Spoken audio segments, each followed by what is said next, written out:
Have you ever tried to tell somebody that they hurt you, and instead of actually listening, they start acting weird, avoiding the whole conversation, or start deflecting?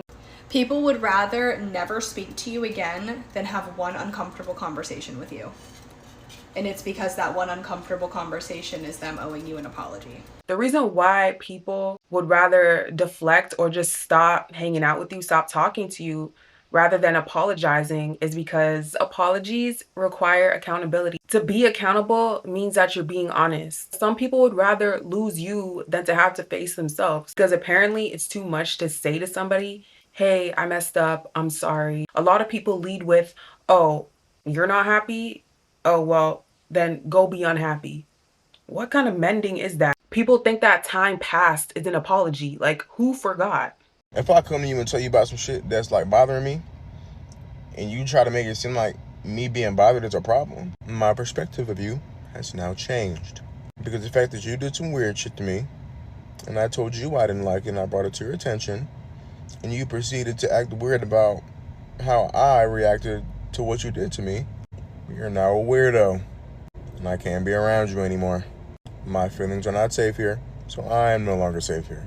If the moment you express yourself to anyone and the vibe switches, people will literally treat you like the problem for having feelings. But what I have come to realize is people who are always deflecting and avoiding the truths of the hard stuff are people who never had to sit in their own pain. They don't deal with their own stuff because they never had to look at themselves as being an issue. People love to say, I have so much empathy, but it's like you only have empathy for others when the situation doesn't involve you. If you do something that I do not like, I'm telling you straight up, I don't see the point of me carrying around this cloud and holding my throat to not express the way that I'm feeling, knowing that whatever I said, whatever I felt is off my back. Then what did I really lose? A person who doesn't care about me emotionally, a person who doesn't care about my well-being, a person that I can't bring any vulnerability to. Does that really sound like a loss? How do I expect to feel safe and feel cherished and feel comfortable in a connection with somebody if I just can't do that? Sometimes people don't realize that they're doing something wrong. So it's better to tell them. And it's one thing to do that, but it's another thing to always constantly tell somebody that they're doing something to you that you do not like. They do not care.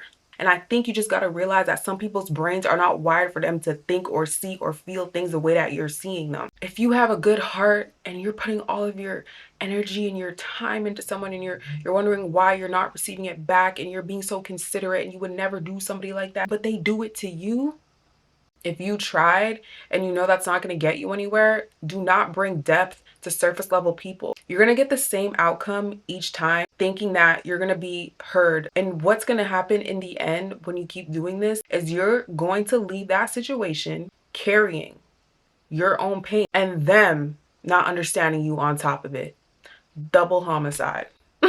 But there are people out there who can meet you at that level. So stop going to people who can't provide you with that. It's going to be a waste of energy. And that can go for anybody, friends, family, relationships. When somebody tells you that your needs or your expectations are too much, I'm not asking you to go around the whole entire world and pick up each grain of sand from each beach.